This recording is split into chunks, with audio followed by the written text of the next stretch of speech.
అమ్మవారికి ఒక ప్రత్యేకత ఏమిటిదంటే తీవ్ర ద్రవ్యాలతో హోమం చేస్తారు.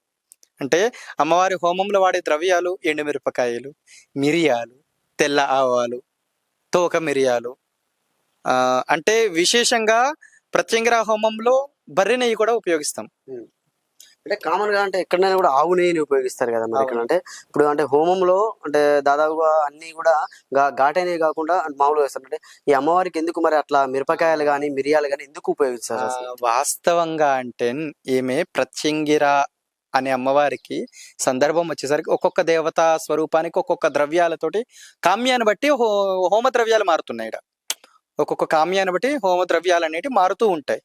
గణపతి హోమం వరకు ఆవునయ్యే వాడతాం. గణపతి హోమం వరకు ఆవునయ్యే వాడతాం.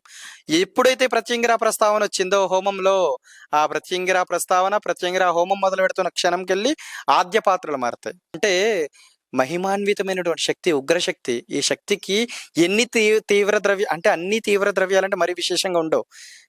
మనం తీవ్ర ద్రవ్యాలు అంటే తెల్లవాలు, దానికి ప్రాముఖ్యత ఉంది. తోక మిరియాలు ఒక ప్రాముఖ్యత ఉంది. అదే అభిమంత్రించి అసలు డాక్టర్ల వల్ల కానటువంటి ఏదైనా అతి జ్వరం ఉందో ఆ యొక్క అమ్మవారి నామస్మరణ చేసి అమ్మవారి యొక్క మంత్రంతో అభిమంత్రించి ఆ యొక్క అబ్బాయికి ఎవరికైతే జ్వరం అతిగా ఉందో డాక్టర్ల వల్ల కానిది మనం ఒక 5 సార్లు దిష్టి తీసి శ్రవ్యం అపశ్రవ్యంతో తీసి అవి చెట్ల మీద ఎక్కడైనా దూరంగా వేసి, ఎవరు తొక్కే స్థలంలో కాదు, ఎవరు తొక్కని స్థలంలో దూరం ఎక్కడైనా జంగల్లోకి పోయి ఒక చెట్ల దగ్గర పాడేసి ఈ తీసినటువంటి వ్యక్తి కూడా కాలు చేతులు కడుక్కొని, అంటే తోక మిరియాలకు అంత మహిమ ఉంది.